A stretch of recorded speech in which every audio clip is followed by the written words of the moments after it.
ఇప్పుడు భగత్ సింగ్ ని గాంధీ ఉరి తీయించాడు. భగత్ సింగ్ ని గాంధీ ఉరి తీయించడానికి భారతదేశాన్ని ఆ రోజు గాంధీజీ పరిపాలించడం లేదు.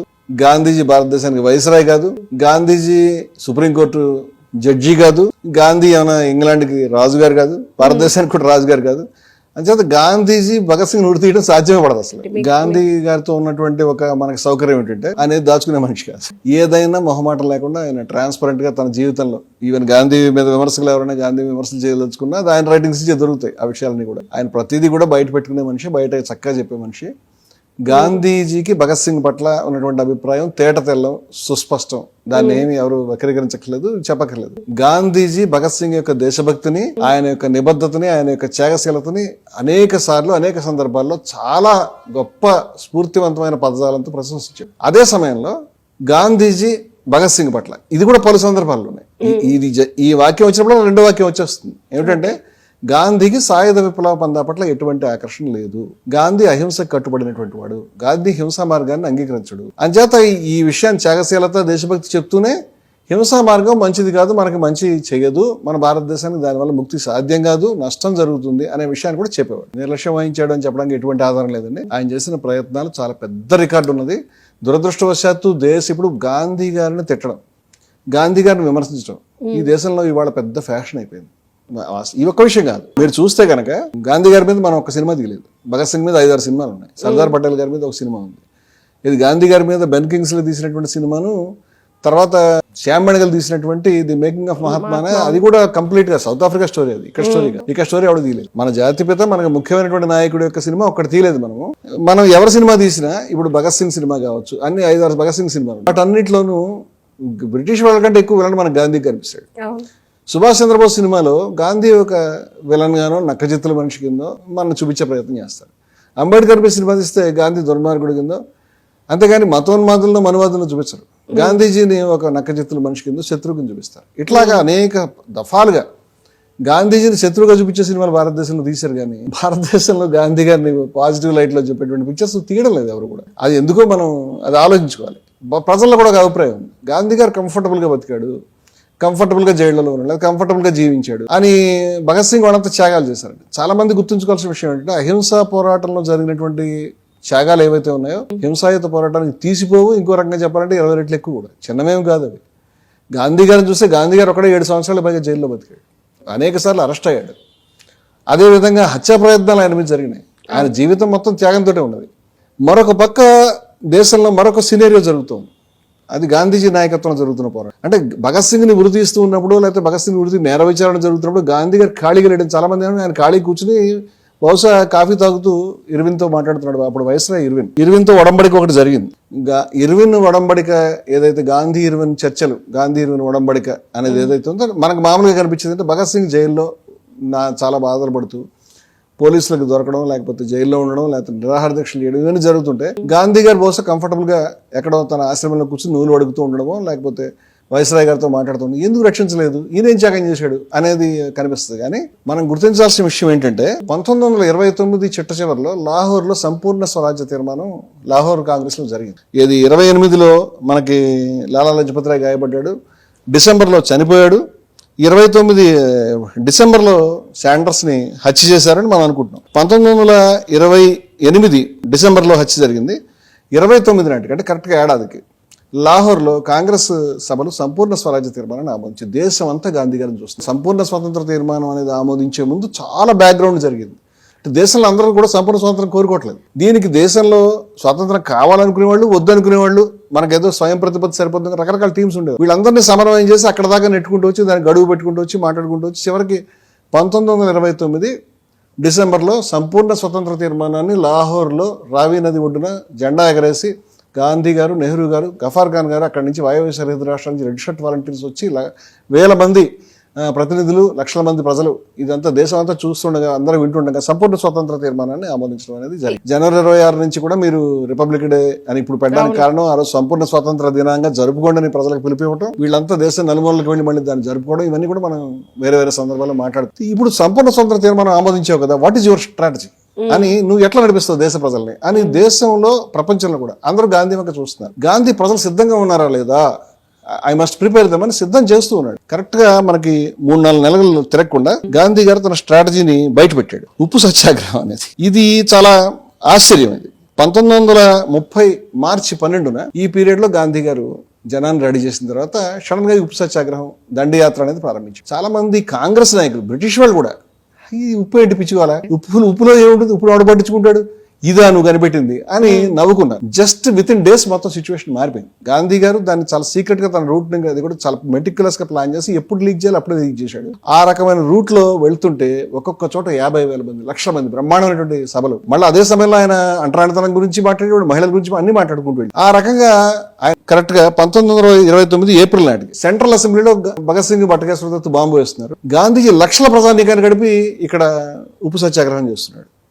ఈ ఉప్పు సత్యాగ్రహం భారతదేశంలో కాదు, యావత్ ప్రపంచంలో కూడా ఒక పెద్ద బ్లాస్ట్ అది. ఆ తర్వాత ఇక్కడ తమిళనాడు వేదారణ్యంలో కానీ, వాయవ్య సరిహద్దు రాష్ట్రాల్లో కానీ, దేశంలో అనేక చోట్ల, బెంగాల్లో కానీ ఉప్పు సత్యాగ్రహాలు జరిగినాయి. గాంధీ గారు స్వయంగా శాసనోల్లంఘన చేశాడు. గవర్నమెంట్కి అర్థం కాలేదు ఈయన అరెస్ట్ చేయాలా చేయకూడదు. వాళ్ళు ఏమనుకుంటారంటే ముసలాయన ఈయన యాత్రలోనే ఇంత నడవలేడు చచ్చిపోతాడు. గాంధీ గారి యాత్రలో అందరికంటే ముందు నడిచాడు. ఆయనకి ఆల్రెడీ ప్రాబ్లమ్స్ ఉన్నా, ఫిజికల్ ప్రాబ్లమ్స్ ఉన్నా లెక్కలేదు. ఆయనతో నడవలేక మిగతా వాళ్ళు చచ్చారు. అక్కడ దాకా వెళ్ళిన తర్వాత అప్పటికే సన్నాహాలు జరిగినాయి, ఉప్పు తీసి ఉంచారు. ఆయన వచ్చి ఈ ఉప్పుని ఇలా పట్టుకున్నాడు. అది ప్రపంచంలో పెద్ద విస్ఫోటం.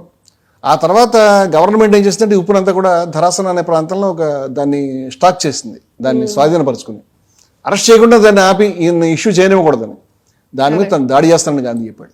దాడి చేస్తానని గాంధీ చెప్పిన తర్వాత గాంధీని మే 4వ తారీఖు అర్ధరాత్రి దండికి ఒక 4-5 కిలోమీటర్ల దూరంలో తన క్యాంపులో గాంధీ గారు పడుకుని నిద్రపోతున్నప్పుడు అర్ధరాత్రి వచ్చి పెద్ద ఆయనని పోలీసులు నిద్రలేపి అరెస్ట్ చేశారు. ఆ తర్వాత ఏం చేయాలని స్పష్టంగా పెట్టుంచాడు. మన తెలుగు వారంతా గర్వించాలి, సరోజినీ నాయుడు నాయకత్వంలో మనకు గాంధీ సినిమాలో బాగా అనిపిస్తుంది. ఉప్పు సత్యాగ్రహంలో కొడుతుంటే ఒక్కొక్కళ్ళ తలలు, ఒక్కొక్కళ్ళ భుజాలు విరిగిపోయి ఒక బ్యాచ్ తర్వాత ఒక బ్యాచ్ మొత్తం అంతా రక్త ప్రవాహం అక్కడ ఆ సీన్ లో. ఆ రోజు ప్రపంచంలో అక్కడ ఉన్న విలేకరులతో టైప్ చేసి అయిపోయింది, భారతదేశంలో బ్రిటిష్ వాళ్ళ అధికారం 0.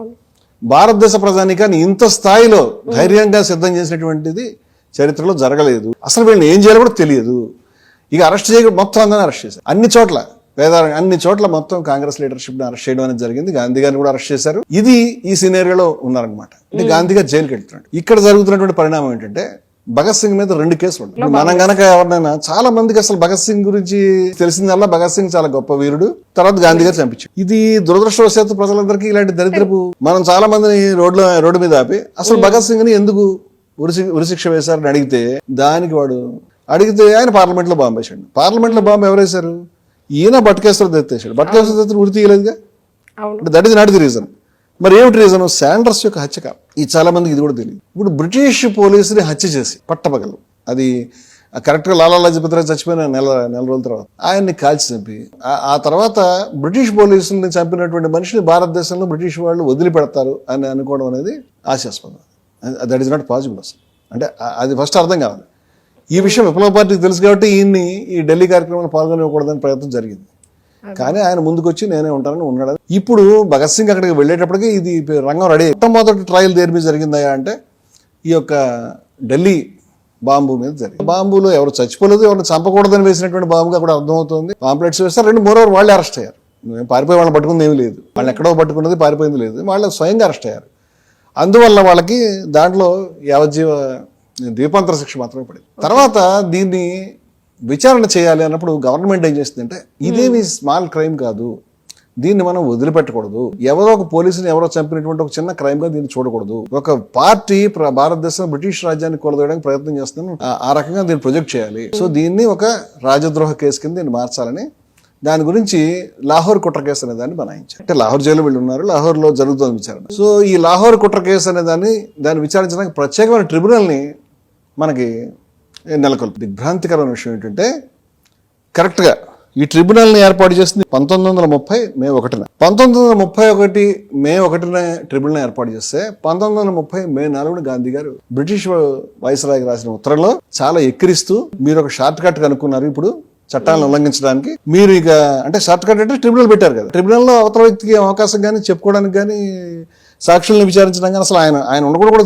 తీర్పిచ్చేచ్చు. ఇది మీరు చేశారు అనేది చాలా హేళన చేస్తూ ఇలా చేస్తే దీన్ని మార్షల్లా సైనిక పాలన తప్పితే మరి ఏమి అంటాం అని అలాంటి తప్పేమిటి తన ప్రొటెక్షన్ తెలియజేయడం జరిగింది. ఎప్పుడు తెలియజేయడానికి గమనిస్తే ఇక్కడ ఉప్పు సత్యాగ్రహం జరుగుతుందో ఎక్కడ ధరాసనాలో తను ముట్టడించడానికి వెళ్తున్నాడు, ఎక్కడ అర్ధరాత్రి మే 4వ తారీఖు అర్ధరాత్రి 12:45 ఆయన అరెస్ట్ చేశారు. మే 4వ తారీఖు ఆయన ఉత్తరనాశాడు. ఒక పక్క తను లక్షల మంది వేల మందికి నాయకత్వం ఇస్తూ దేశవ్యాప్త ఉద్యమానికి కదిలిస్తూ కూడా మరొక పక్క భగత్ సింగ్ విషయంలో ట్రిబ్యునల్ ఏర్పాటు చేయగానే ఉత్తరనాశాడు గాంధీ అని చెప్తున్నాను నేను. అంటే ఆయన ఎంత కేర్ఫుల్ గా కూడా చెప్తున్నాను. ఈ ట్రిబ్యునల్ ని ఆయన వెంటనే ప్రొటెస్ట్ చేశాడు వితిన్ 3 days. అది కూడా తాను తీవ్రమైన ముట్టడిలో. అసలు ఆ టైంలో మీరు ఊహించండి, లక్షల మంది కార్యకర్తలు, వేల మంది కార్యకర్తలు చుట్టూ ఉన్నారు, వేల మంది కార్యకర్తలు గాయపడుతున్నారు, తీవ్రమైన ఒక సంకుల సమరం జరుగుతుంది. ప్రపంచం అంతా దృష్టి ఉంది, భారతదేశం కాదు మొత్తం ప్రపంచం ఫోకస్ అంతా అక్కడే ఉంది. ఆ సమరంలో నుంచినటువంటి నాయకుడికి ఇంకో విషయం పట్టుకోవడం కష్టం అసలు. కానీ గాంధీ ఎంత శ్రద్ధగా ఉన్నాడంటే, ఎంత ఆయన ఏజ్ని కూడా దృష్టిలో పెట్టుకోవాలి, ఆయన శ్రమను కూడా దృష్టిలో పెట్టుకోవాలి, ఫిజికల్ గా నడిచి వచ్చాడు అక్కడ దాకా. ఆ మనిషి ఆ మూమెంట్ లో తన వైస్రాయ్ రాసిన ఉత్తరంలో ఈ ప్రత్యేక ట్రిబ్యునల్ ని ఎక్కిరించాడు. ఇది తప్పు అని, మీరు దీని సైనిక పాలన అంటే తప్పు ఏమిటి అని స్పష్టంగా రాయటం అనేది 1930 మనకి మార్చి 4న ఆయన రాసినటువంటి ఉత్తరంలో మనకి ఇది కనిపిస్తుంది. ఆ రాత్రి ఆయన అరెస్ట్ చేశారు. ఆ తర్వాత గాంధీ గారు జైల్లో ఉన్నాడు. మనం ఏమనుకుంటున్నాం ఇప్పటిదాకా గాంధీ గారు ఏదో నీళ్ళు వడుకుతూనో, ఎవరైతే ఈ యొక్క ఈ త్యాగాలు చేస్తున్నారో, ఎవరైతే అందరినీ దేశవ్యాప్తంగా కూడా అరెస్టులు చేయడం అనేది జరిగింది. వీళ్ళంతా జైల్లో ఉన్నారు. వీళ్ళు జైల్లో ఉన్నప్పుడు ఇంక వీళ్ళకి వాయిస్ అనేది దాదాపుగా రాదు. అప్పుడు మొదటి రౌండ్ టేబుల్ కాన్ఫరెన్స్ జరగడం. ఈ రౌండ్ టేబుల్ కాన్ఫరెన్స్ లో కాంగ్రెస్ లేదు, కాంగ్రెస్ లేకపోతే దీనికి విలువే లేదు అని మెక్డొనాల్డ్ అని అంత జుట్టు పట్టుకోవడం. చేత గాంధీ గారిని విడుదల చేయకుండా జైల్లో పడడం అనేది తెలివి తక్కువ పని. ఆయన్ని మనం విడుదల చేయించాలి. వాళ్ళని కాంగ్రెస్ పార్టీని, ఎందుకంటే అది మొత్తం దేశవ్యాప్తంగా బలం ఉన్న పార్టీ, దాన్ని మనం ఈ చర్చలో ఇన్వాల్వ్ చేస్తే మనకి చర్చలకు లెజిటిమసీ ఉంటుంది. అదర్వైజ్ ఇది సంబంధం లేని చర్చ అవుతుంది అనేటువంటి అభిప్రాయంతో బ్రిటిష్ వాళ్ళు ఆలోచించి ఆయన విడుదల చేయాలనేటువంటి అభిప్రాయంకి వచ్చారు. ఆ రకంగా ఆయనని మనం చూస్తే కనుక జనవరి 26, 1931 30 మేలో అరెస్ట్ అయినాడండి. 31 జనవరి 26 రిలీజ్ అయ్యాడు. ఈ కాలంలో చాలా డెవలప్మెంట్స్ జరిగిపోయినాయి. మే 1 మనం చూసాము, స్పెషల్ ట్రిబ్యునల్ ఏర్పాటు చేశారు. అక్టోబర్ 7న ఈ ముగ్గురికి మరణశిక్ష విధిస్తూ ట్రిబ్యునల్ తీర్పు చెప్పారు. అప్పటికి గాంధీ గారు జైల్లో ఉన్నాడు. ఈ జైల్లో తీర్పు చెప్పిన తర్వాత అక్కడికి అన్ని విషయాలు అయిపోలేదు. ఆ తర్వాత దీన్ని ప్రివీ కౌన్సిల్కి అప్లై చేసుకోవచ్చు. ప్రివీ కౌన్సిల్ అంటే ఇప్పుడు మన సుప్రీంకోర్టు లాంటిది. ప్రివీ కౌన్సిల్ అంటే లండన్ లో ఉంటుంది. కానీ ఆ రోజుల్లో మనకేం పాస్పోర్ట్ వీసా లేకుండా మామూలుగా వాడకి అక్కడ వెళ్ళడానికి అప్లై చేసుకోవడానికి అవకాశాలు ఉన్నాయి. వీళ్ళకి జస్ట్ చిన్న పర్మిషన్స్ తీసుకుని వెళ్ళిపోవచ్చు. సో ప్రివీ కౌన్సిల్ లో చాలా మంది వెళ్ళేవారు, ప్రాక్టీస్ చేసేవారు, చేస్తూ ఉండేవారు. సో ఈ బ్యాక్గ్రౌండ్ లో గాంధీ గారిని రిలీజ్ చేయాలనేటువంటి ఆలోచనలు బ్రిటిష్ వాళ్ళకి ఈ 1931 జనవరి నాటికి వస్తున్నాయి. ఆయన విడుదల చేయండి అని ఆదేశాలు లండన్ నుంచి వచ్చినాయి. ఆయన్ని మిగతా కాంగ్రెస్ లీడర్షిప్ కూడా రిలీజ్ చేసి, బాబు మీరు రౌండ్ టేబుల్ కాన్ఫరెన్స్ లో పాల్గొండి, మొదటి రౌండ్ టేబుల్ కి పరువు లేకుండా పోయింది, మీరు పాల్గొంటే బాగుంటుంది, దానికి మనం కావాలంటే మీకు మాకు మధ్య గొడవ జరుగుతుంది కదా, ఒక ఒప్పందం కావాలి. ఈ ఒప్పందం ఎవరంటే గాంధీకి వైస్రాయ్కి మధ్య ఒప్పందం. దీన్ని గాంధీ ఇర్విన్ ఉడంబడిక అంట. సో ఈయన బయటకు వచ్చిన తర్వాత ఈ ఉడంబడికకి సంబంధించినటువంటి మాటలు రావడం అనేది ప్రారంభం. సో గాంధీ గారు జైలు నుంచి బయటకు వచ్చిన తర్వాత జనవరి 26 ఆయన బయటకు వచ్చాడండి. జనవరి 31 అంటే ఒక 5-6 రోజుల్లో ఆయన అలహాబాద్ లో కాంగ్రెస్ లీడర్షిప్ తోటి కాంగ్రెస్ నేతల సమావేశంలో ప్రసంగిస్తూ చెప్పాడు. ఏమని చెప్పాడంటే, అంటే భగత్ సింగ్ కి మరణశిక్ష పడడం అనేది ఆయన దృష్టిలో ఉంది. అప్పటికి మన ఉడంబడిక 26 రిలీజ్ అయిన బయటకు వచ్చాడు. అక్కడ ట్రైన్ ఎక్కి అక్కడి నుంచి అలహాబాద్ లో కాంగ్రెస్ నేతల సమావేశంలో మాట్లాడుతున్నాడు. ఆయన అక్టోబర్లో మరణశిక్ష పడిందని దీనికి సమాచారం. అంచేత మళ్ళీ ఏమిటి ప్రివీ కౌన్సిల్ కి అప్లై చేసుకునేది ఒకటి ఉంది కదా మంచి. సో ఈ ప్రాసెస్ నేను వైస్రాయ్ కూడా కలవడానికి వెళ్తున్నాను, అక్కడ కూడా మాట్లాడడానికి ఆయనకు అవకాశం వస్తుంది. అందుకని ఆయన ఏం చేశాడంటే, మరణశిక్ష పడిన ఖైదీల గురించి నేను మాట్లాడుతున్నాను.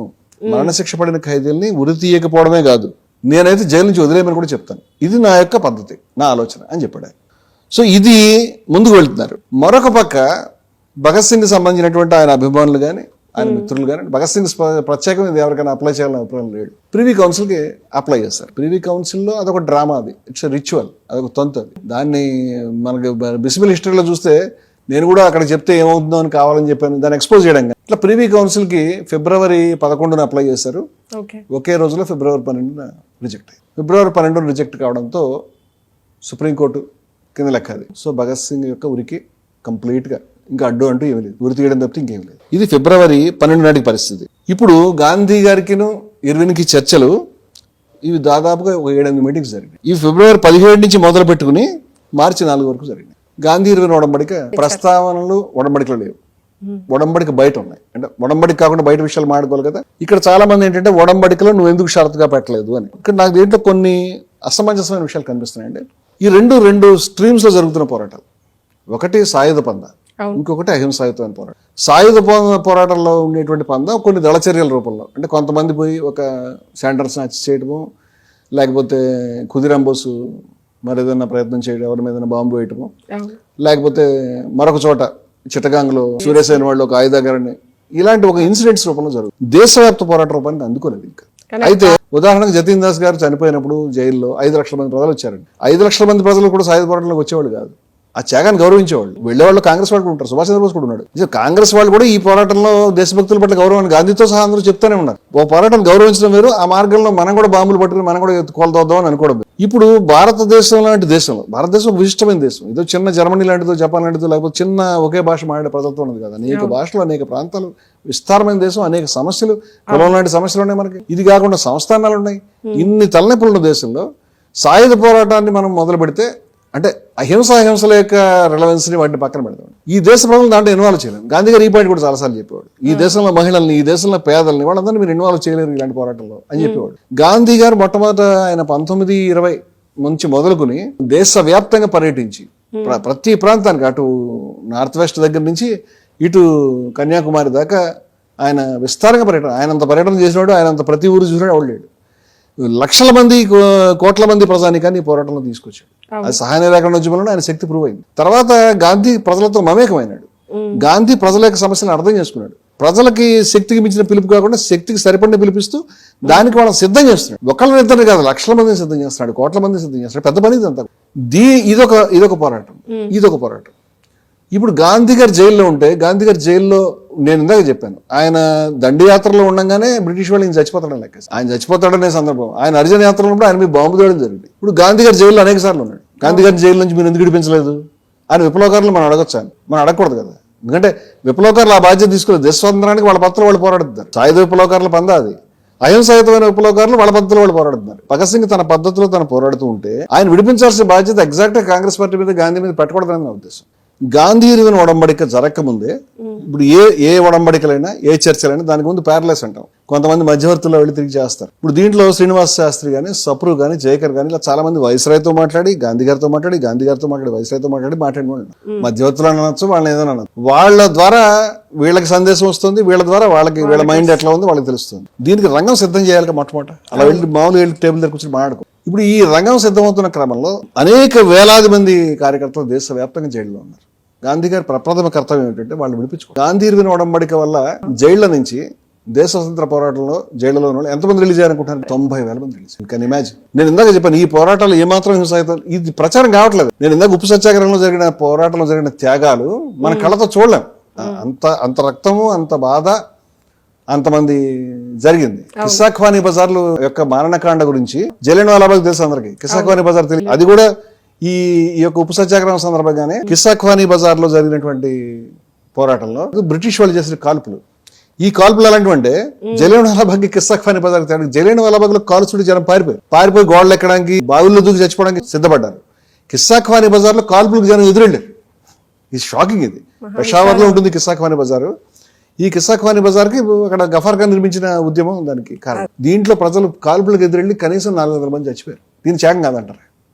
ఇట్లాంటి ఉద్యమాల్లో పాల్గొన్న నాయకులు జైలులో ఉన్నారు. వీళ్ళని విడిపించడం కాంగ్రెస్ పార్టీ యొక్క ప్రథమ కర్తవ్యం అంటున్నాను నేను. కిస్సాఖ్వానీ బజార్ పోరాటం కానీ, లేకపోతే వేదారణ్యంలో సిఆర్ రాజగోపాలాజీ గారు, చివరికి సుందరయ్య కూడా, పుచ్చలపల్లి సుందరయ్య కూడా జైల్లో ఉన్నారు. దేశవ్యాప్తంగా 90,000 మంది కేవలం గాంధీ ఇర్విన్ ఒడంబడిక వల్ల రిలీజ్ అయ్యారు. ఒడంబడికలో మొట్టమొదటి విజయం అది. కాంగ్రెస్ లో కమ్యూనిస్టులు భాగంగా ఉంటూ కాంగ్రెస్ సోషలిస్ట్ పార్టీ అనేటువంటి గ్రూప్ గా, తర్వాత వచ్చింది సోషలిస్ట్ గ్రూప్. మొట్టమొదటి అందరూ, ఆఖరి భగత్ సింగ్ కూడా కాంగ్రెస్ సభలకు ఒక సందర్భంలో వెళ్ళాడు, మనకు అందరికీ తెలుసు. సూర్యసేన్ కూడా సభలకు వెళ్ళాడు, అక్కడి నుంచి కూడా సంఘటిత పరుచుకున్నాడు. అందరూ ఉండేవారు కాంగ్రెస్ లో. కానీ దీంట్లో 90,000 మంది ఖైదీలు విడుదల కావడం అనేది అది ఏమన్నా చిన్న పని అంటున్నాను నేను. ఇది ఒకటి. స్వాధీనం చేసుకున్నటువంటి సత్యాగ్రహుల యొక్క ఆస్తులు వెనక్కి ఇప్పించారు. కాంగ్రెస్ పైన నిషేధం ఉందారు చాలా మంది తెలియదు. కాంగ్రెస్ మీద, కాంగ్రెస్ వర్కింగ్ కమిటీ మీద నిషేధం విధించింది దేశం. వాళ్ళు రాజకీయ పార్టీకి ఫంక్షన్ కాలేదు. ఇప్పుడు చర్చల్లో పాల్గొంటే మొట్టమొదటి నిషేధం ఎత్తేసారు. వాళ్ళు నిషేధం ఎత్తేయడం, తర్వాత రౌలెటర్ లాంటి దుర్మార్గమైన చట్టాలని, వాటి మీద జరుగుతున్న విచారణల్ని ఇమ్మీడియట్ గా రద్దు చేశారు. తర్వాత ఇంకా షాకింగ్ ఏంటంటే మద్యంకి వ్యతిరేకంగా, విదేశీ వస్త్రాలకు వ్యతిరేకంగా అంతకుముందు పికెటింగ్ చేసుకుంటే కొట్టడం, జైళ్లలో పెట్టడం, అమానుషంగా హింసించడం జరిగేది. మొట్టమొదటిసారి బ్రిటిష్ ప్రభుత్వం మద్యంకి, విదేశీ వస్త్రాల దగ్గర విదేశీ వస్త్రాలు ఎవరు వాళ్ళదే, వాళ్ళ దుకాణాలు అవి, వాళ్ళ దుకాణాల దగ్గర మీరు పికెటింగ్ చేసుకుంటే, అంటే వాళ్ళ వస్తువులు అమ్మే దుకాణాల దగ్గర, కొన్ని చోట్ల భారతీయులు నడపచ్చు, ఈ దుకాణాల దగ్గర శాంతియుతంగా పికెటింగ్ చేసుకోవడానికి మేము పర్మిషన్ ఇస్తున్నాం. అలాగే ఉప్పు సత్యాగ్రహం, సముద్ర తీర ప్రాంతాల ప్రజలందరికీ ఉప్పు తయారీకి మేము అనుమతిస్తాం అని ఇన్ని విజయాలు సాధించారు. కొన్ని చేయలేపారు. అదేంటంటే పోలీస్ అకృత్యాల మీద విచారణ అడిగాడు గాంధీజీ, అది సాధ్యం కాలేదు. అలాగే ఆస్తుల్ని కొన్ని చోట్ల స్వాధీనం చేసుకున్నటువంటి మొత్తంగా ఇప్పించలేదు, కొన్నే ఇప్పించారు. ఇది కూడా ఒక డిమాండ్ కొన్ని చోట్ల కంప్లీట్గా నెరవేరలేదు. ఇకపోతే భగత్ సింగ్. ఇప్పుడు భగత్ సింగ్ సమస్య చెప్తానండి. భగత్ సింగ్ సమస్య ప్రివీ కౌన్సిల్లో రిజెక్ట్ అయిందని ఇప్పుడు సప్రూవ్ గానీ, అంటే దీంట్లో చరిత్రలో బయటకు కనిపిస్తున్న కొంత, కనిపించిన కొంత, అంటే ఇవన్నీ అన్ రికార్డెడ్, సెమీ రికార్డెడ్ ఈ విషయాలన్నీ కూడా. ఇప్పుడు సప్రూవ్ గానీ, జయకర్ గానీ వీళ్ళంతా కూడా వైస్రాయ్ తోటి ఈయనతో కూడా మాట్లాడుతున్నారు. ఈ సందర్భంగా భగత్ సింగ్ పార్టీ వస్తుంది. భగత్ సింగ్ యొక్క ఉరిశిక్షను తప్పించడం చాలా కష్టము అనేటువంటి అభిప్రాయంలో ఆల్రెడీ అందరూ ఉన్నారు. కారణం ఏంటంటే ఆయన చంపింది ఒక బ్రిటిష్ పోలీస్ అధికారిని.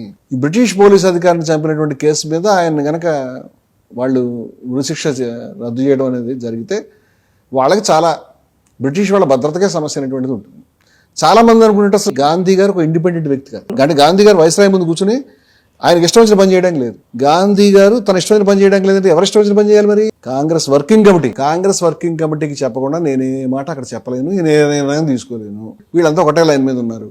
ఏమిటంటే కాంగ్రెస్ వర్కింగ్ కమిటీ చెప్పిన షరతులే పెట్టాలి. కాంగ్రెస్ వర్కింగ్ కమిటీ యొక్క ప్రతినిధిగా ఆయన పాల్గొంటున్నాడు. ఇది ఈయనకున్న పరిమితి. చాలా మంది అనుకుంటే వైస్రాయ్ కావాలంటే వైస్రాయ్ దాన్ని ఏమి ఓకేనండి నేను రద్దు చేస్తానండి నేను అనలేడు.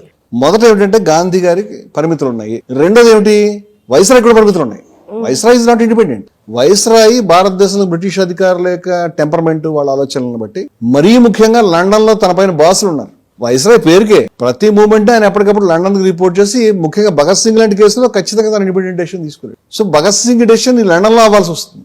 సో ఇన్ని రకాల సమస్యలు ఉన్నాయి. ఇక్కడ గాంధీ గారు స్వతంత్రంగా నిర్ణయాలు తీసుకోలేకుండా ఆయనకు కొన్ని పరిమితులు ఉన్నాయి. ఆయన కాంగ్రెస్ పార్టీ యొక్క అధికార ప్రతినిధి యాక్ట్ చేస్తున్నాడు. అదే సమయంలో వైస్రాయ్ కూడా ఇండిపెండెంట్ కాదు. వైస్రాయ్ కూడా భారతదేశంలో ఉన్నటువంటి బ్రిటిష్ అధికారులు వాళ్ళ యొక్క ప్రయోజనాలు, వాళ్ళ యొక్క టెంపర్మెంట్, వాళ్ళ యొక్క ఆలోచన వాళ్ళు హర్ట్ అవ్వకూడదు. దీనికంటే చాలా ముఖ్యం లండన్లో ఉన్నటువంటి బాసులు. లండన్లో ఉన్నటువంటి ఎవరైతే ఆ దేశ ప్రధాని ఉన్నారో, రాజకీయ నాయకత్వం, లండన్ యొక్క ప్రధాని నాయకులు ఎవరైతే ఉన్నారో వాళ్ళ ఇష్టాల మేరకి తను పనిచేయాలి తప్పితే ఇండిపెండెంట్ గా గాంధీ కన్విన్స్ చేశాడు కదా అని దేని మీద సంతకం పెట్టడానికి ఆయనకి ఏ ఒక్క షరతు మీద కూడా అధికారం లేదు. ఆయనకి ఈ ప్రకారమే జరగాలి. సో దీనికి సంబంధించి దేర్ ఆర్ 3 వెర్షన్స్. ఒకటి మనకి ఏమిటంటే గాంధీ గారికి ఇర్విన్కి మధ్య భగత్ సింగ్ సంబంధించి ఏం జరిగింది. భగత్ సింగ్ కి సంబంధించినటువంటి ఇది ఒక షరతు కింద, మీరు భగత్ సింగ్ యొక్క ఉరిశిక్షని రద్దు చేస్తేనే మన మధ్య ఒప్పందం లేకపోతే లేదు అనేది ఒక కంపల్సరీ షరతు కింద పెడితే ఈ అగ్రిమెంట్ జరగదు. 90,000 మంది జైల్లో ఉండాలి. చేసిన త్యాగాలన్నీ కూడా ఇదైపోతుంది. ఇప్పుడు దీన్ని షరతు కింద పెడితే, అంటే కాంగ్రెస్ వర్కింగ్ కమిటీ నాయకత్వం దీన్ని ఆలోచిస్తుంది ఏమిటంటే, బహుశా వాళ్ళకి పార్లెస్ ద్వారా వచ్చింది, దీన్ని మీరు షరతు కింద పెడితే ముందర ఒప్పందం చేసుకోలేదు, దాన్ని యథాతథంగా షరతుల భాగంగా చేయలేదు. సో అందుకని షరతు కింద పెట్టకూడదు, దీన్ని షరతు కింద వేరే పెట్టాలి. దీన్ని వేరేగా అప్పీల్ చేయడం తప్పితే గాంధీ గారికి వేరే మార్గం లేదు. అంటే గాంధీ గారు కూడా దాన్ని ఏమి కోరుకోలేదు. గాంధీ గారు షరతు కింద పెట్టాలని అడిగితే వర్కింగ్ కమిటీ కాదనడం కూడా ఏమీ లేదు. వర్కింగ్ కమిటీ గాంధీ గారు ఒకటే లైన్లో ఉన్నారు. ఇది షరతు కింద పెట్టడం ద్వారా ఉద్యమానికి నష్టం జరుగుతుంది, షరతు కింద పెట్టద్దు అడుగుదామని అంచేత అడిగారు.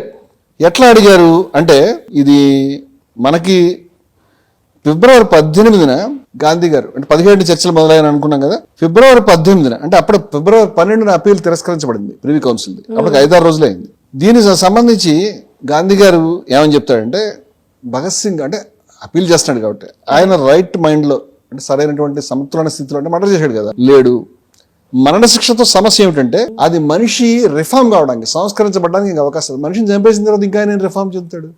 అందుకే ఏంటంటే నువ్వు యొక్క నేరము, చట్టము ఇవన్నీ కూడా ఏ పద్ధతిలో ఉండాలంటే ఆ వ్యక్తిని సంస్కరించడానికి ఉండాలి. చట్టాల వ్యవస్థ, శిక్షల వ్యవస్థ అలా ఉండాలి. మనిషిని ఉరి తీసిన తర్వాత ఎవరినైనా చంపడం కాదు, 10 సార్లు చెప్పాడు ఆ విషయం.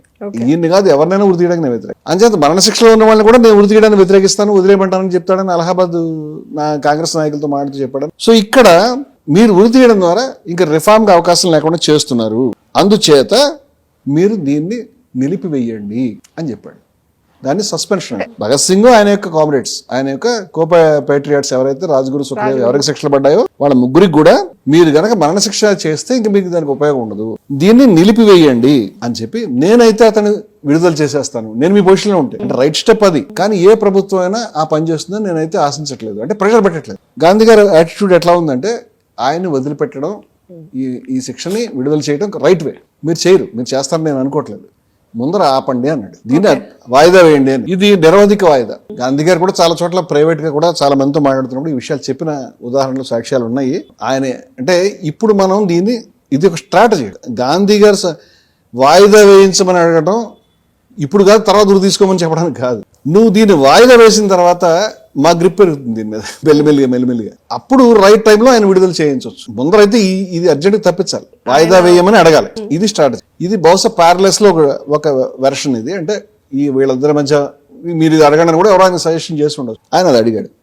అయితే దీన్ని పట్టుకుని చాలా మంది అసలు గాంధీ గారు ఉరిశిక్ష రద్దు చేయమని అడిగేయచ్చు కదా, అది చేయకుండా వాయిదా వేయమని అంటాడు ఏమిటి అని ఒక పాయింట్ తీస్తుంది. అంటే ఆయన రద్దు చేయమని కూడా అక్కడే పక్కన నేనైతే విడుదల చేస్తానని మాట కూడా చెప్పాడని మీరు మర్చిపోతుంది. అంటే తర్వాత కూడా మాటలు చెప్పాడు. కానీ అక్కడ చెప్పడానికి దానికి చరిత్రలో మనకు కనిపించే అనేక ఉదాహరణలు ఏంటంటే గాంధీ గారు గొప్ప స్ట్రాటజిస్ట్. ఇప్పుడు గాంధీ గారి స్ట్రాటజీ గురించి తెలియకనే కులం మీద ఆయన వైఖరి మీద రకరకాల కామెంట్స్ వస్తున్నాయి. ఆయన షరతుగా పెట్టలేదు. అది కాంగ్రెస్ వర్కింగ్ కమిటీ ఆయన కూడా ఒకే లైన్ లో ఉన్నారు, వాళ్ళంతా పెట్టలేదని అడగాలండి. ఫస్ట్ ఏం అడగాలి? ఫస్ట్ దీన్ని సస్పెండ్ చేయమని అడగాలి. ఫస్ట్ ఇమీడియట్ గా ఫస్ట్ సస్పెండ్ చేయండి అంటే వాళ్ళు అక్కడికి వచ్చారు. కంక్లూజన్ వాళ్ళు ఏమనుకున్నారంటే దాన్ని అవసరమైతే మనం దాన్ని భవిష్యత్తులో రైట్ టైంలో విడుదల చేయించుకోవచ్చు అనేటువంటిది ఒక ఒపీనియన్ వాళ్ళకి ఉంది అని చెప్పడానికి మనకి కొన్ని ఉదాహరణలు ఉన్నాయండి. కరెక్ట్ మార్చి 7న, ఇది ఇప్పుడు మనం మాట్లాడుకున్నది ఫిబ్రవరి 18 మాట్లాడుతున్నాము. మార్చి 7న ఢిల్లీలో ఒక బహిరంగ సభలో మాట్లాడుతూ ఆయన తన స్ట్రాటజీ గురించి కొంత సౌండ్ చేశాడు. దైవం అనుకూలిస్తే భగత్ సింగ్, రాజ్గురు వాళ్ళు కనుక మనం జీవించి ఉండేలా చేయగలిగితే, వాళ్ళు జీవించి ఉంటే సరైన సమయం వచ్చినప్పుడు వాళ్ళకి ఉరిశిక్ష తప్పించడమే కాదు విడుదల చేయించడం కూడా సాధ్యమే. భగత్ సింగ్ లాంటి ధైర్యశాలిని మాత్రమే కాదు, అసలు ఏ వ్యక్తినైనా ఉరి తీయడానికి నేను వ్యతిరేకం. అసలు ఉరికి నేను ఎప్పుడైనా ఉరికి అనుకోవడం కాదు, నేను ఉరికి మరణశిక్షకి వ్యతిరేకం అని ఇప్పుడు ఒక స్ట్రాటజీల పార్ట్ దీన్ని అడిగాడు. సో దేర్ ఆర్ 2 వెర్షన్స్ అండి. ఏమిటంటే ఒక వర్షం ఏమంటే గాంధీ దీన్ని టెంపరీ సస్పెన్షన్ సాధించుకుంటే ఒక స్టెప్, ఈ సస్పెన్షన్ పొడిగించుకుంటూ వెళ్ళచ్చు. ఒక దశలో దాన్ని కమ్యూటేషన్ అంటే ఉరిశిక్షని రద్దు చేసి సవరించి మీరు వేరే శిక్షగా మార్చండి అని కూడా అడగచ్చు. ఇది ఒక స్టెప్ కింద మనకి బ్రీఫ్ తీసుకోవడానికి పనికొస్తుంది. ఎందుకంటే ఇప్పుడున్న పరిస్థితిలో ప్రివీ కౌన్సిల్ నుంచి జడ్జిమెంట్ వచ్చిన తర్వాత లండన్ లో నాయకత్వం యొక్క వ్యతిరేకత, ఇక్కడున్న పరిస్థితుల వల్ల మనం ఈ పని చేయలేము. రెండో వర్షన్ ఉందండి. వీళ్ళిద్దరి మధ్య చర్చల్లో భాగంగా గాంధీ ఈ విషయాన్ని కాంగ్రెస్ వర్కింగ్ కమిటీకి కూడా కన్వే చేసినట్టుగా దీనికి కూడా ఎవిడెన్స్ ఉన్నాయి, దీనికి కూడా వెర్షన్ ఉంది. ఇది కాన్ఫిడెన్షియల్ గా మీరు ఉంచాలి, చేద్దాం ఇప్పుడు కాదు, మీరు అడగొద్దు, పబ్లిక్ లో మాట్లాడదు. పబ్లిక్ లో మాట్లాడితే బ్రిటిష్ ప్రభుత్వానికి కూడా కొంచెం టెంపర్మెంట్స్ లొంగిపోవడం అని ఉంటాయి. బ్రిటిష్ మెషినరీ ఉంది ఇక్కడ. కాంగ్రెస్ వర్కింగ్ కమిటీలో ఈ విషయాన్ని చెప్పడం అనేది జరిగింది. కాంగ్రెస్ వర్కింగ్ కమిటీ నుంచి ఒక సభ్యుడు దీన్ని బయట లీక్ చేశాడు. లీక్ చేసిన తర్వాత దీని మీద ముఖ్యంగా పంజాబ్లో కదా శాండర్స్ చచ్చిపోయింది. సో అందుకని పంజాబ్కి సంబంధించిన సీన్ ఇదంతా కూడా. సో అందుకని మనకి ఈ విషయం మీద పంజాబ్ పోలీస్ అధికారులు, ముఖ్యంగా బ్రిటిషర్స్ భగ్గున మండిపడి, అంటే మన యొక్క అసిస్టెంట్ సూపరింటెండెంట్ ఆఫ్ పోలీస్ హోదాలో ఉన్న శాండర్స్ చంపేస్తే ఇది ఉరిశిక్ష రద్దు చేస్తారు అనే దానివల్ల వాళ్ళు తీవ్రంగా స్పందిస్తారు అనేటువంటి ఒక భయం. ఎగ్జాక్ట్ గా ఏమైందంటే ఈయన వర్కింగ్ కమిటీకి చెప్పడం, వర్కింగ్ కమిటీలో ఒక సభ్యుడు దీన్ని కొంచెం బయటకు లీక్ చేయడం, అది లీక్ అయిన తర్వాత పంజాబ్ పోలీస్ యంత్రాంగం బ్రిటిషర్స్ మేము అండ్ మాస్ మొత్తం సామూహికంగా రాజీనామా చేస్తాం మీరు పని చేస్తే అని ఒక వార్నింగ్ ఇచ్చారు. ఆ రకంగా వైస్రాయ్ యొక్క చేతులు కట్టివేయబడ్డాయి. సో గాంధీ దీన్ని ఈ కాన్ఫిడెన్షియల్ మ్యాటర్ ఇప్పుడు బయట పెట్టే పరిస్థితిలో ఆ రోజుల్లో లేడు. ఇది ఉన్నది, ఇది జరిగింది అనేది ఒక వెర్షన్ ఉంది. రెండో వెర్షన్ ఏంటంటే దీన్ని ప్రస్తుతానికి తాత్కాలికంగా రద్దు చేసి ముందుకు తీసుకెళ్తాం. గాంధీ మైండ్ అదేనంటే అదే చెప్పడానికి చాలా ఉదాహరణలు ఉన్నాయి మనకి. దానికి సంబంధించి ఆయన చేయనిది అలా ఆయన కానీ కాంగ్రెస్ వర్కింగ్ కమిటీ కానీ దాన్ని గాంధీ ఉడంబడికలో ఒక షరతు కింద పెట్టకపోతే, షరతు కింద పెట్టిన మరుక్షణం ఈ ఒప్పందం జరగకపోయే అవకాశం. ఈ ఒప్పందం జరగకపోతే సాయుధ విప్లవకారుల యొక్క బృందం చేసినటువంటి పనులు చాలా ఉన్నాయి. సాయుధ విప్లవకారులు రక్షించుకోవడానికి కాంగ్రెస్ నాయకత్వం లక్షలాది మంది దేశవ్యాప్తంగా చేసినటువంటి ఉద్యమాన్ని బలిపెట్టాలనే ప్రశ్న వర్కింగ్ కమిటీ ముందు. 90,000 మందిని విడుదల చేసుకోవటం, మనం ఒక స్టేజర్ సంపాదించడం, రౌండ్ టేబుల్కి మన నాయకత్వం గాంధీ గారు వెళ్ళటం, అలాగే దీని అడ్వాన్స్ తీసుకోవడం, ముందుకు వెళ్ళడం, ఈ దశలో ఇది అవసరమని వర్కింగ్ కమిటీ. అంటే వీళ్ళంతా జైళ్లలో పోరాటం చేశారు, దెబ్బలు తిన్నారు, జైళ్లలో ఉన్నారు, కిస్సాఖ్వాని బజార్లో జనం చచ్చిపోయారు. వీళ్ళ పోరాటం వీళ్ళకు ఉన్నది. ఇప్పుడు ఈ దశలో ఈ పోరాటంలో దాన్ని అడ్వాన్స్ చేసే క్రమంలో భగత్ సింగ్ ఉరిశిక్షను షరతుగా పెట్టి మొత్తం ఉద్యమాన్ని వెనక్కి స్టెప్ వేయకూడదనే ఒపీనియన్ వర్కింగ్ కమిటీ ఉంది అక్కడ. వర్కింగ్ కమిటీ దీన్ని ఏం చెప్తుందంటే దీన్ని మీరు మాట్లాడి ఒప్పించి తీసుకోండి, షరతు కింద పెట్టకండి. షరతు కింద పెడితే వాళ్ళు దీని షరతును అంగీకరించలేరు. మొత్తంగా ఉద్యమాన్ని అడ్వాన్స్ చేయాలి మనం ఇప్పుడున్న స్టేజ్ నుంచి. ఈ త్యాగాలు చేస్తూ ముందుకెళ్ళాం కదా, ఇంకొంచెం ముందుకు తీసుకెళ్లాలంటే ఈ దశలో మనం దీన్ని ఈ గాంధీ ఉడంబడికని మనం దాన్ని డిస్మాంటిల్ చేస్తే, ఇది డిస్మాంటిల్ చేయడం కాదు, రౌండ్ టేబుల్ కాన్ఫరెన్స్ కూడా మనం వెళ్ళలేని పరిస్థితి. మళ్ళీ అరెస్ట్లకు వెళ్తాం, మళ్ళీ మొత్తం కాంగ్రెస్ లీడర్షిప్ లోపల ఉంటుంది. కేవలం ఈ ఒప్పందం గురించి బయటకు వచ్చారు. సో మళ్ళీ వాళ్ళని విడుదల చేయించుకోలేకపోతే జైల్లోనే వాళ్ళు ఉండిపోతే గాంధీ గారు కూడా లోపలికి వెళ్లాల్సి వస్తుంది మళ్ళీ. సో ఇన్ని తీవ్రమైన పరిస్థితులు ఉంటాయి కాబట్టి ఈ దశలో ఇది కరెక్ట్ కాదు. గఫార్ ఖాన్ లాంటి పెద్ద పెద్ద నాయకులు జైళ్లలో ఉన్నారు. సో అందరినీ విడుదల చేయించుకోవడం అది అవసరం కాబట్టి ఇప్పుడున్న పరిస్థితిలో దీన్ని షరతుగా పెట్టకుండా సాధించుకునే మార్గం ఉందా అంటే సాధించుకునే మార్గం కనిపిస్తుంది అనేటువంటి మాటలు గాంధీ గారు చాలాసార్లు ఈ డిస్టెంట్ హోప్ అని ఒకసారి అంటే బలహీనమైన ఆశ అని తర్వాత అన్నాడు, విడిపించుకోగలుగుతాం ధైర్యం ఉంది, మేము అప్పీల్ చేస్తామని కూడా చాలాసార్లు. ఇది జరిగిన తర్వాత ఈలోపు మరొక పక్కన ఏం జరుగుతుందంటే చంద్రశేఖరాచార్య చనిపోయినాడు, మరొక పక్క భగవతీ చరణ్ ఓహ్రా చచ్చిపోయినాడు మే 28ని. ఇవన్నీ 1930లో చచ్చిపోయాడు. 31 ఫిబ్రవరి 27 చంద్రశేఖరాచార్య చచ్చిపోయినాడు. అంటే ఈ మొత్తం సీన్ అంతా చెప్పడానికి నేను ఈ మొత్తం ఇన్సిడెంట్స్ అన్ని కలిపి మాట్లాడుకుంటూ చెప్పుకుంటూ వస్తున్నాను. ఇప్పుడు ఏమైందంటే 1931 మార్చి 5 ఆ రోజే మనకి గాంధీ ఉడంబడిక సంతకాలు జరిగింది. ఉడంబడిక జరిగింది. ఈ ఉడంబడిక జరిగిన తర్వాత దీన్ని కాంగ్రెస్ సభలో అప్రూవల్ చేయాలి. కాంగ్రెస్ సభలో అదే మనకి మార్చి మంత్ ఎండింగ్లో 24-25 నుంచి ప్రారంభమైపోతుంది కరాచీలో. సో మార్చి 5 మనం ఉన్నాం, సంతకం పెట్టాం. దీన్ని కాంగ్రెస్ మహాసభ అప్రూవ్ చేస్తే వర్కింగ్ కమిటీగా చేస్తాం, మహాసభ కూడా అప్రూవ్ చేయాలి. చేస్తే ఇది లైఫ్ లోకి వస్తుంది, లేకపోతే కాంగ్రెస్ దాని నుంచి వెనక్కి రావాల్సి వస్తుంది. సో ఇది సినేరియో. మార్చి 5 ఆయన మాట్లాడుతూ గాంధీ గారు ఏం చెప్పాడంటే, నేను ఉరిశిక్ష పడిన వాళ్ళు, హత్యా నేరానికి పాల్పడినటువంటి ఖైదీలతో సహా, ఉరిశిక్ష పడిన వాళ్ళతో సహా, ఎందుకంటే ఆ రోజు సంతకం పెట్టాడు ఇరవింద్ దగ్గర, రాజకీయ ఖైదీలు అందరినీ విడిపించుకోవడానికి మేము కృషి చేస్తున్నాము. అయితే నేను తప్పుడు ఆశలు కల్పించను అని చెప్పాడు. తప్పుడు ఆశలు కల్పించడం అంటే మీ కమిట్మెంట్ లేకుండానే బయటకు వచ్చి అష్యూరెన్స్ ఇవ్వకూడదు, దానివల్ల వచ్చేది కూడా పోదు. అంటే మనం రాంగ్గా మాట్లాడితే ఇప్పుడు నువ్వు కమిట్ అవ్వదు ఎందుకు మాట్లాడేవా అనే మాట వస్తుంది కదా. సో ఒక డిస్కషన్ సెన్సిటివ్ స్టేజ్లో కూడా మనం దాన్ని లీక్ చేయకూడదు అనేటువంటి బాధ్యత కనిపిస్తుంది. మార్చి 7 అసలు భగత్ సింగ్ లాంటి ధైర్యశాలిని కాదు, ఎవరిని విడుదల చేయడానికి నేను వ్యతిరేకమే. దైవం అనుకూలిస్తే వాళ్ళని మనం సరైన సమయంలో విడుదల చేయించుకోవచ్చు అంటే అప్పటికి మనకు అర్థమవుతుందంటే మార్చి 5-7 నాటికి బహుశా ఈయన సస్పెన్షన్ సాధించగలుగుతాడు. ఆ తర్వాత ఆయన సరైన సమయంలో ఆయన విడుదల చేస్తాను, ఏదో సీక్రెట్ హామీ ఇవ్వడం ఏదో జరుగుతుంది ప్యారలే. సో ఇది సాధ్యమే అనేటువంటి ఒపీనియన్ లో గాంధీ గారు ఉన్నట్టుగా గాంధీ గారి మాటలు కనిపిస్తుంది. తర్వాత లేదు ఈ మాటలు. ఇది గాంధీ గారు తర్వాత బొంబాయి వెళ్ళారు. బొంబాయి నుంచి మళ్ళీ వెనక్కి ఆయన కరాచీకి వెళ్ళాలి. ఆ క్రమంలో ఢిల్లీకి వస్తున్నాడు.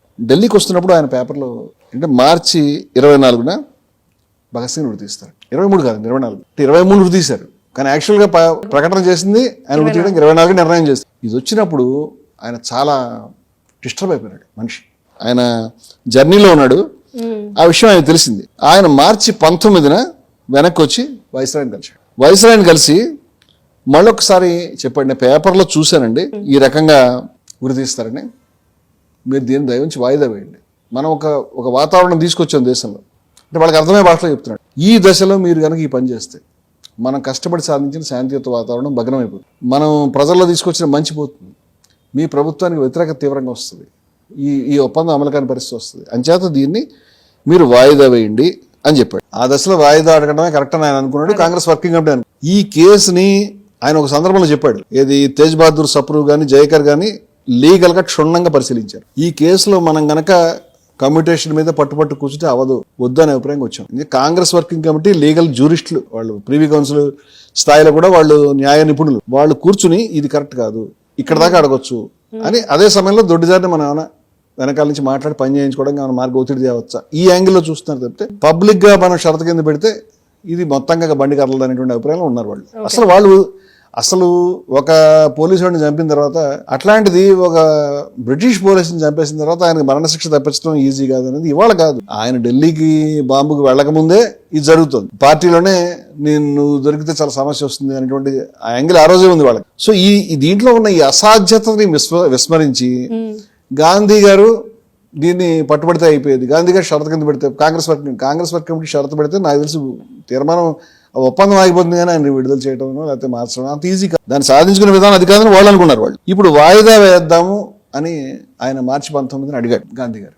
అప్పటికి పరిస్థితి చాలా టఫ్, కేవలం 5-6 రోజులు ఉంది. ఆయన మనసు విచలితుడై ఢిల్లీ వెళ్తూ తను వ్యక్తిగతంగా వెళ్ళి కలవాలని కలిశాడు, మాట్లాడాడు. అంతకుముందు వాయిదా విషయం మీరు వాయిదా అడుగుతున్నారంటే చాలా మంచిది అంటే అప్పటికి వాయిదాకి ఆయన అనుకూలంగా ఉన్నాడు. ఒక రకంగా మీరు నన్ను అదృష్టవశాత్తు ఆ ఉరిశిక్ష రద్దు అడగలేదు, కేవలం వాయిదా అడిగారు, సో అందుకని అదైతే నేను పరిగణనలో తీసుకుంటానని చెప్పిన మనిషి వైస్రాయ్ తర్వాత కొంచెం ఏం చెప్పాడంటే వాయిదా అనేది వద్దు, వాయిదా అని నేను చెప్తే ఎప్పటికైనా బతుకుతామని ఇతను ఆశ పెట్టుకుంటాడు, అది ఇన్హ్యూమన్. ఆ తర్వాత ఏమైనా రద్దు చేద్దామంటే మాకు ఆ ఉద్దేశం లేదు. 2 వాయిదా అనేటువంటిది మీకు కూడా మంచిది కాదు, వాళ్ళకు కూడా మంచిది కాదు, తను ఏదో రీజన్స్ చెప్పాడు.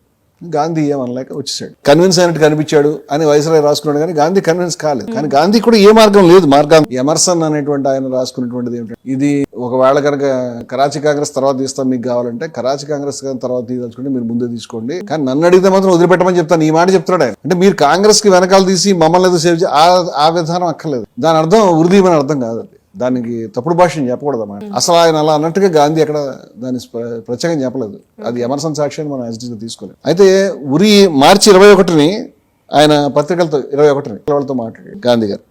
మాట్లాడబడుతూ భగత్ సింగ్ టాపిక్ వచ్చినప్పుడు, భగత్ సింగ్ రక్షించబడతాడని నేను ఆశిస్తున్నాను అని చెప్పి చాలా బలహీనమైన ఆశ, డిస్టెంట్ హోప్ అని చెప్పాడు. ఎందుకంటే అప్పటికి తనకు చాలా టైట్లో ఉన్నాడు పరిస్థితి, ఎలాగైనా ప్రయత్నించాలి. అది మదన పడిన తర్వాత 23న గాంధీ గారు ఒక ఉత్తరం రాశాడు.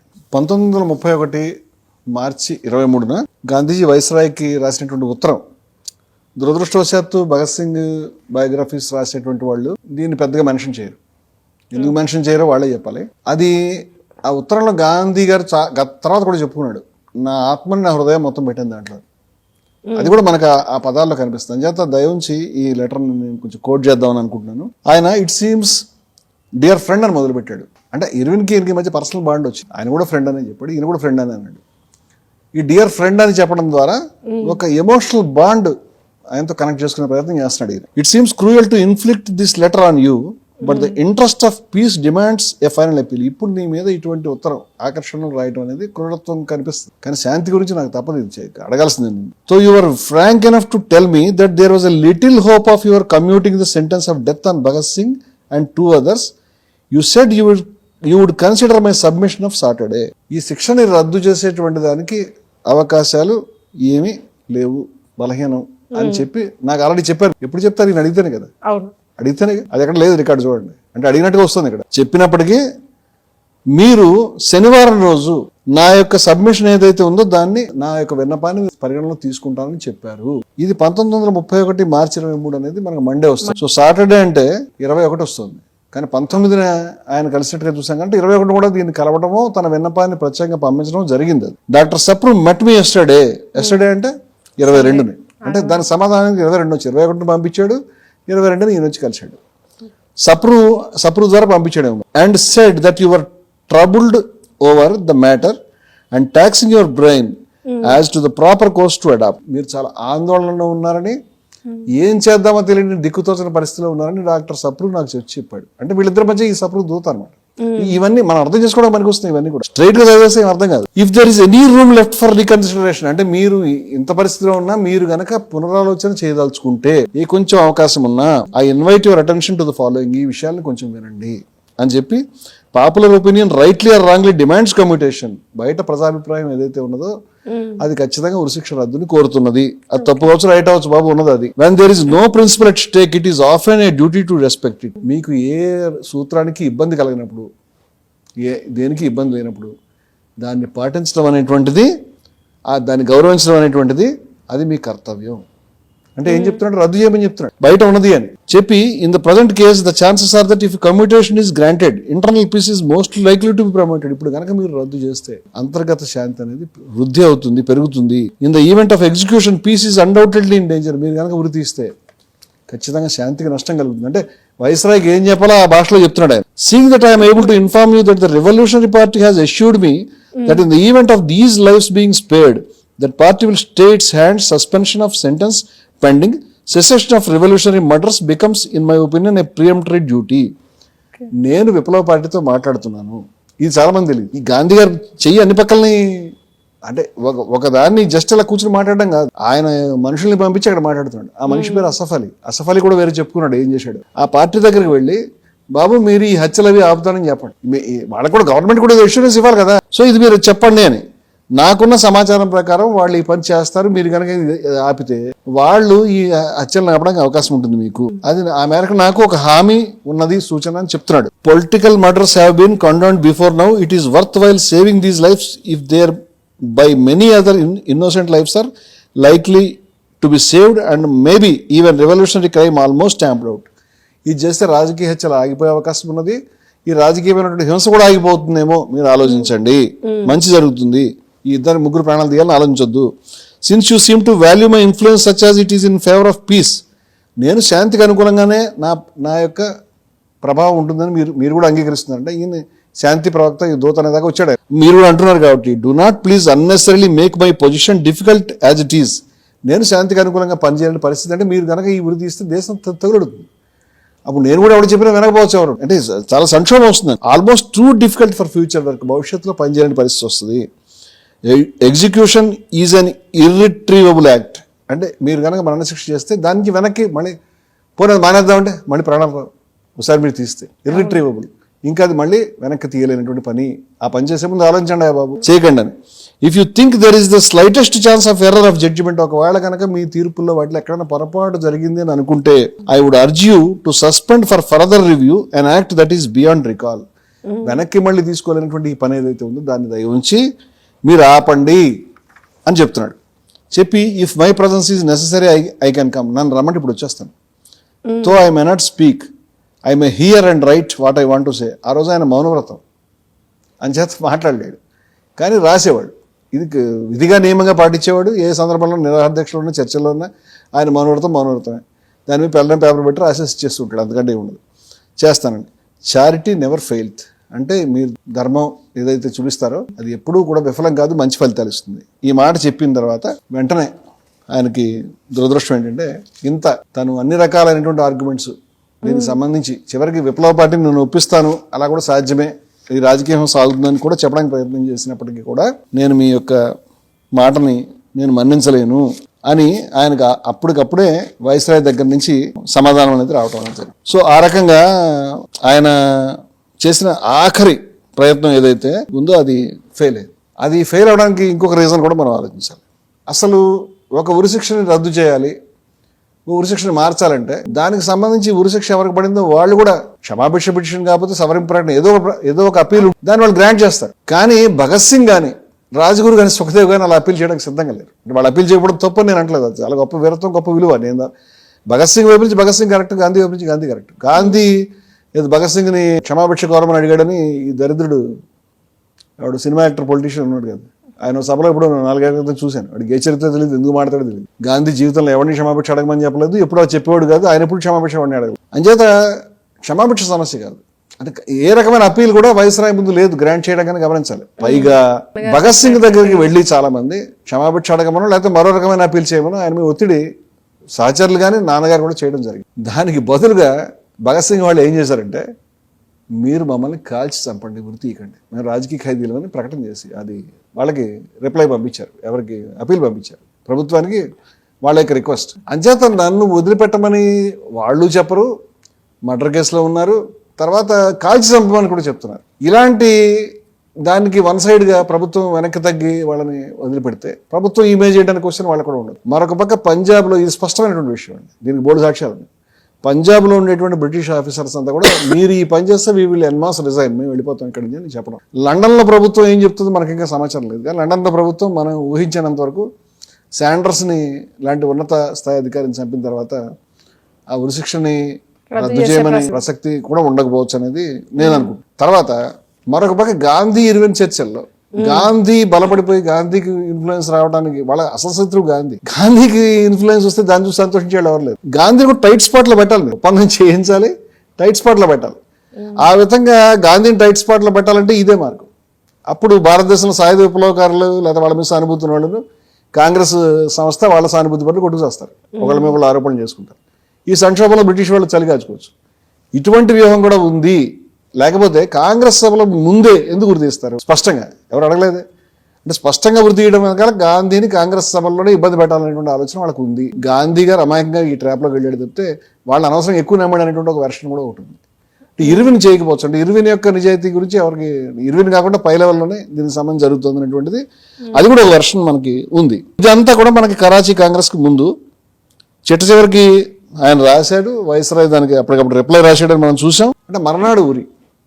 కానీ ప్రభుత్వం యొక్క దుర్మార్గం ఏంటంటే అదే మరి 24ని ఉరి అయితే 24ని ఉరి తీస్తే కనుక ప్రజలు దాడి చేస్తారో ఏదైనా తీవ్రత జరుగుతుంది అనేటువంటి ఉద్దేశంతో ఆ సాయంత్రం 23:07 ఎప్పుడు వాళ్ళని ఉరి తీయడం అనేది జరిగింది. ఉరి తీసి వాళ్ళ యొక్క బాడీస్ని కూడా దొంగ మార్గంలో తీసుకెళ్ళి ఎక్కడో కాల్చడానికి నది ఒడ్డున రావి నది ఒడ్డున అక్కడ ప్రయత్నం చేయడం, దాని మీద ప్రజలు తిరగబడడం, వాళ్ళు వదిలేసి పారిపోవడం, ఆ సగం కాలి బాడీస్ని మళ్ళీ ప్రజలు ఏదో క్రిమేట్ చేయడం ఇలా దానికి అది భగత్ సింగ్ చరిత్రలో చాలా ఉజ్వలమైనటువంటి విషయాలు ఇవన్నీ కూడా చరిత్రలో విప్లవోద్యమ చరిత్రలో అది చాలా గొప్ప విషయాలు ఇవన్నీ కూడా జరిగినాయి. ఉరి తీశారు అనే విషయం తెలిసినప్పుడు గాంధీ గారి ఫస్ట్ రియాక్షన్ ఏంటంటే నా కాళ్ళ కింద భూమిని ఎవరన్నా నరికేసినట్టు అనిపించింది, నాకు తీసేసినట్టు అనిపించింది. కుప్పకూలిపోయినాడు అనమాట. ఆయన చాలా డిస్టర్బ్ అయినాడు. ఆ సందర్భంగా 23 తక్షణమే ఆయన లెటర్ రాశాడు. సో గాంధీ 23న ఎప్పుడు ఇమ్మీడియట్ గా ఆయనకి ఎగ్జిక్యూషన్ తెలిసిన తర్వాత ఆ రాత్రి న్యూస్ ఎప్పుడైతే వచ్చిందో వెంటనే ఆయన దాని గురించి ప్రకటన రిలీజ్ చేశాడు. నేను ఆ వీరులకి నివాళి అర్పిస్తున్నాను అని. ఆ ప్రకటన కూడా చాలా మూవింగ్ గా ఉంటుందండి. అది చాలా మంది బాధపడుతున్న దానికి సంబంధించి అని. ఈ దుర్మార్గం గవర్నమెంట్ చేయకూడదు, గవర్నమెంట్ చేసింది, దీన్ని నిరవధికంగా పోస్ట్ పోన్ చేయడం అనేటువంటిదైనా గవర్నమెంట్ చేసి ఉండాల్సింది. ఈ ఒక ఒప్పందం వస్తున్నటువంటి సందర్భంలో ప్రభుత్వం ఆలోచించి ఉండాల్సింది, కానీ ప్రభుత్వం దానికి ఆలోచించలేదు. ఇప్పుడు మా ముందున్న కర్తవ్యం ఏమిటి? ఒప్పందంలో షరతుగా దీన్ని పెట్టలేదు కాబట్టి ఇప్పుడు దీని నుంచి షరతుల్ని వాళ్ళు ఉల్లంఘించినప్పుడు మనం దాన్ని వెనక్కి రావడం కూడా సాధ్యం కాదు మనకి. సో మనం దీనికి కట్టుబడి ఉండాలి. ప్రభుత్వం మనకి ఒక రకంగా దగా చేసింది, అనవసరంగా ప్రొవోక్ చేసింది ఈ సిచ్యువేషన్ని. ఒక సువర్ణ అవకాశాన్ని కోల్పోయింది ప్రభుత్వం అని చెప్పాడు. దేశంలో శాంతిలో మంచి అవకాశాన్ని మీరు కోల్పోయారు అని చెప్పి, ఇది ఒప్పందంలో భాగం కాదు కాబట్టి మనం ఎంతకంటే ఏం చేయలేము, వాళ్ళకి నివాళి అర్పిస్తూనే నిబ్బరంగా ఉండాలి, శాంతిని కాపాడాలనేటువంటి ఒక అపీల్ ఆయన చేశాడు.